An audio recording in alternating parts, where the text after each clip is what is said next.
Hey everyone, it's Yolanda-Monique and I'm here to do my next video for the series Back to Basics, and it is on foundations. In the previous video, I talked about your skin tone and your skin type.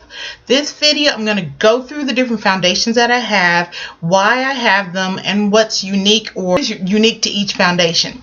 The one that I want to talk about first is the one that I use the most, and that is my CoverGirl Queen 3-in-1. If you are looking for a lighter shade, you can go to the general CoverGirl and find a shade that fits you. The Queen simply means it's for a deeper, which could be the golden olive to the medium to the deep.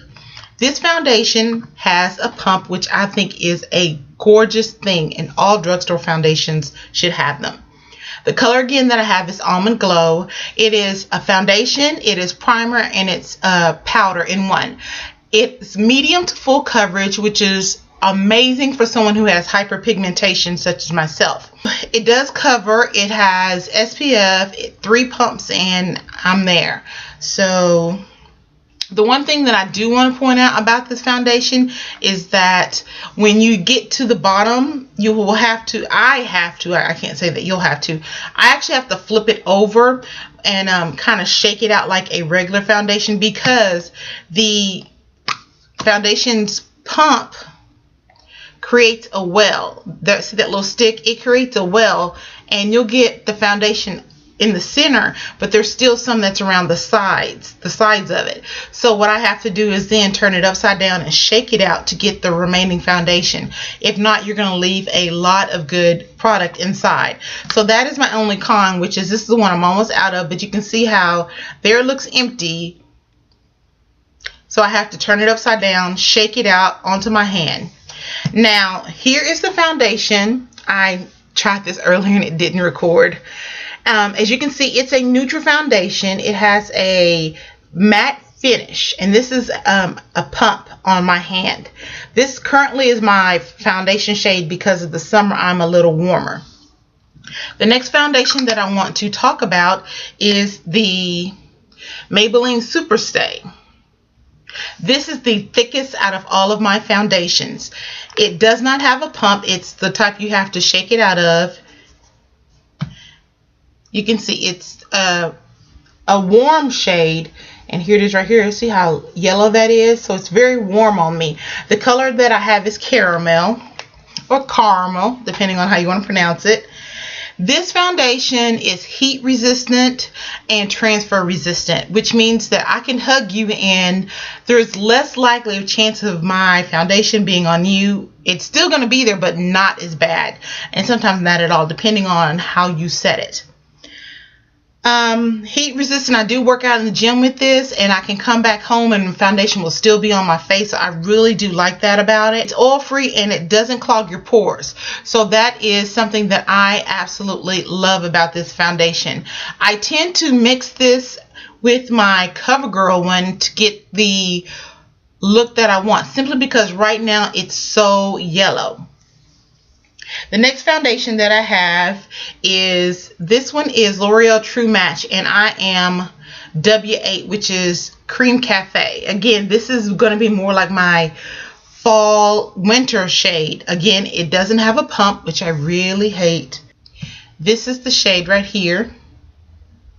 Again, it's a warm yellow, W8. The one thing that I like about L'Oreal's foundations is that they label all of their foundations and their powders, their blushes, everything. So it'll tell you whether you are, let me see if I can get that, warm, neutral, and then what number. So if you know that you're warm and you know what shade range you're in, you could get all W8s. You could get all W7s. If you're in the cool, you could get all 2Cs. And then it has warm, neutral, and cool. So I like that about their products. The only thing is, for me, this is really watery. Yeah, I know that was a wasting of product, but this is the most wateryest, is that a word? Liquidiest foundation that I have. I just made a mess, but it The color range is amazing. The fact that they've made it easier for you by dividing it into warm, cool, and neutral. The fact that they've even given you numbers so you know and helped you color coordinate it. It's amazing.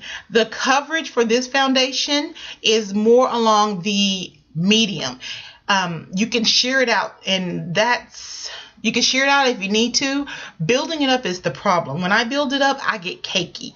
So I have to actually mix it with a thicker foundation to get fuller coverage.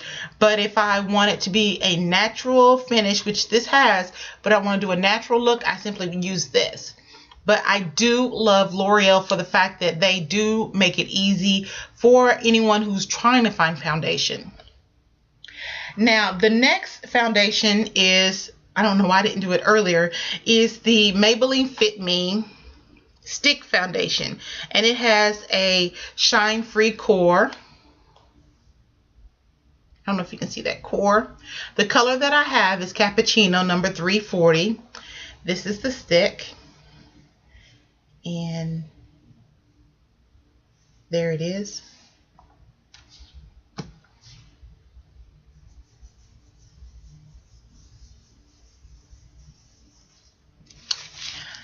Let's see. The coverage for this foundation, is on the light side.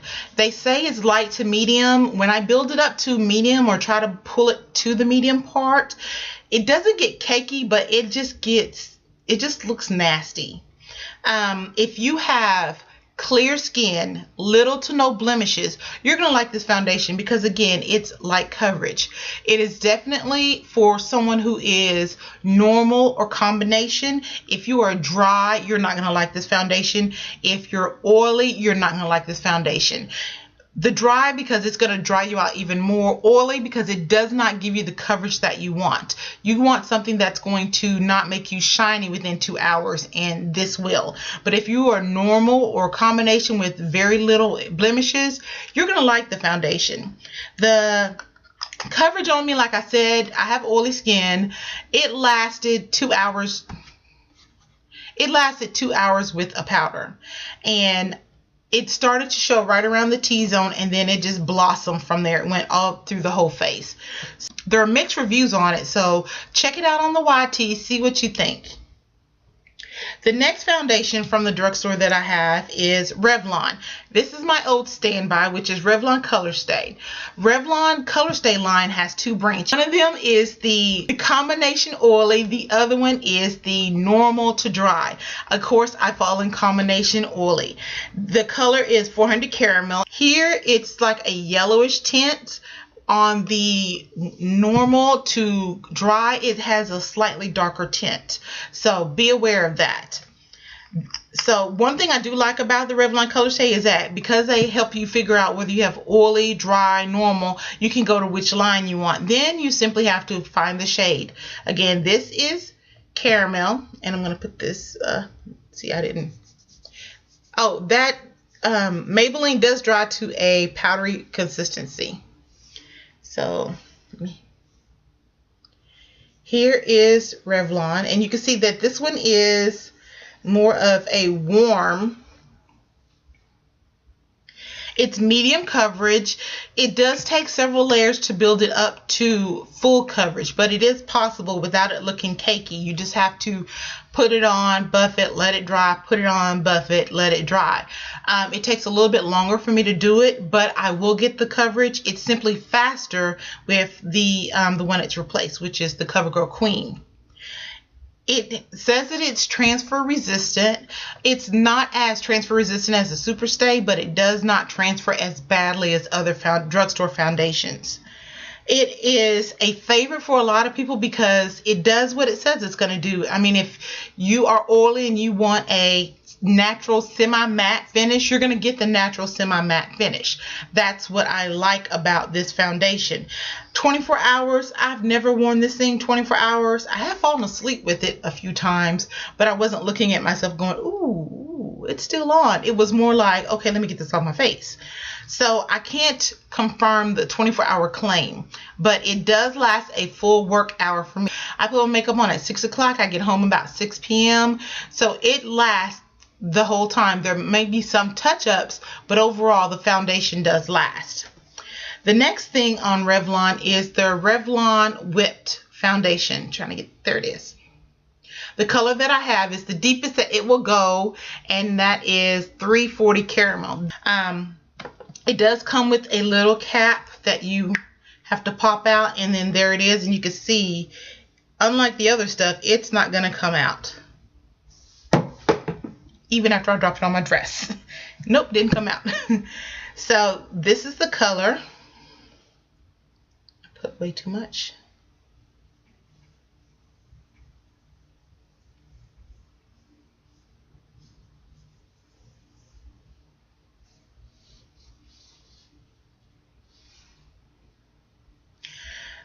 The downside to this foundation is you either have to scoop it off of the lid, and what I have to do is actually leave it overnight like this so that I can get some on, get some on the lid, or you're going to have to scoop it out of here. I don't like scooping it out with the foundation brush because I'm afraid of transfer. So I use a specific foundation brush simply for scooping it out, and as soon as I finish using it, I use my makeup wipes and wipe it off, and then I set it aside so that if I use it again, I'll have it for that. But I don't dip my makeup in there. I'm so terrified of transfer, especially with oily skin and having acne. I'm just afraid it's going to cause more acne breakouts. That is a major con for me on the foundation. It doesn't cover as well as the regular Color Stay. It doesn't cover as well as the regular Color Stay. It has medium coverage, but the medium is, how do I want to word this? It does medium, but it's probably a natural coverage, which means you're going to see some imperfections, versus with this medium, which you can build up to full coverage, you can get rid of and have a flawless face. This one, if I try to build it up, I'm working with it. It's okay. I mean, would I purchase it again? No, but I mean it was Color Stay, it was whipped. I wanted to try it. The last of my drugstore is Milani. Milani has a powder foundation. Since I'm oily, I thought that would be an amazing thing. Here it is right here.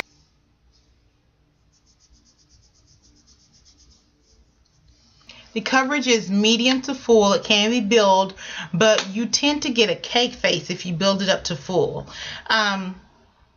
Wasn't trying to say The foundation is okay. I end up using it more as a finishing powder than an actual foundation because it takes so much work just to get it evenly covered on my face. It does come with a sponge, a makeup sponge. Well, it's more like a powder puff, and you can put that on your face. I just still feel like it doesn't cover evenly. So like I said, I've been using it more as a finishing powder for those foundations that I put on that don't give me that full coverage. This finishes it off, but I definitely would not purchase it again. It does have a warm finish, and the color that I have is the Even Touch Powder Foundation 06 Caramel. Now I do have one Mary Kay foundation. I went to a Mary Kay party, and apparently she wasn't expecting someone of my skin tone. And so this was the darkest shade that she had, and it's too dark for me. And it's 708 Bronze. You can see it's dark. That's really, really dark. So she gave me this foundation for free because she didn't have anything in my shade. I did end up buying some lipstick from her though, but that's how dark it is. See how dark that is? So what I have been doing is I've been using it as a contour. Just take a light brush,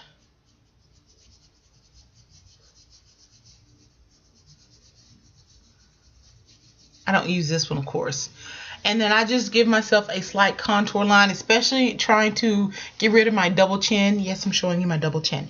I'll contour around my chin to get rid of my double chin, and it really works. But I can't really talk about the foundation because I don't have one in my shade. So it was nice of her to give me that one, even though I bought lipstick. She did give me the catalog where I could order from her so I could see something, but that's as far as. So let me know if any of you've tried the Mary Kay that's in your shade. But it's the medium cover foundation. But that's the only medium range one I have. And then the last two department store foundations that I have. The first one is the Matte Velvet from Makeup Forever. It does have a squeeze top. So it's not like a pump, but it's way better than some of the other foundations. Let me see. So you can see this is the color.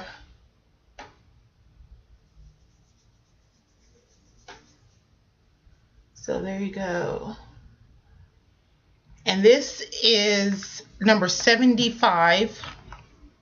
It does give you a matte finish. It is heat resistant. It does transfer slightly if you don't set it. I do end up mixing this with other foundations that aren't up to par, so it'll bring them up to par. And I only use this during the summer. I don't really use this during the winter because it's just the color range for me in the winter is not quite there. The summer it fits because I darken, but for the winter it's not yellow enough to cover me. And then I have two Bare Minerals. I started off with the Bare Minerals Original, and the color I have is medium dark, and it's I don't know if it has a number, it just says medium dark. And here it is. And it's too dark. I got shade matched at Sephora, and she suggested medium dark for me. I feel like it's too red. Because I'm oily, I just felt like it wasn't stopping the oil, or it wasn't made for oily individuals. So I came back 2 weeks later. The same lady I ran into, she matched me and said, no, the shade was right. I just needed the matte version. So you see, I got the same one, medium deep matte. The matte is better for my oily skin, but I still feel like the shade is off. So a friend of mine who loves Bare Minerals suggested that I go to the Bare Minerals store to get shade matched because Sephora may not be matching me correctly. I am still on the fence about it because each one of these is like $26 at Sephora. So I have two that I don't really wear. I don't want to go and buy a third and then end up not wearing it. But Crystal 007 loves Bare Minerals, so I will have to think about that. So that is it for my foundation. Hopefully the information that I provided you will help you find foundation that's right for you. If you have any suggestions or comments, please let me know and do them below, especially if you have recommendations on drugstore foundations or even department store foundations. And then if you have a recommendation for Bare Minerals as to how I can get either to get this to actually fit, or recommendations on how to find the right shade, let me know. I would love your feedback on foundations. If you have any questions about any other foundations that I have, please feel free to leave a comment. Hopefully this series is helpful to you, at least in giving you information on makeup and the basics that you'll need. Again, I'm not an expert, but I'm telling you what I've learned as I've gone through this makeup journey, and hopefully we can learn more together. Thank you again for watching. I hope that you have a blessed day and know that you're loved. See you guys.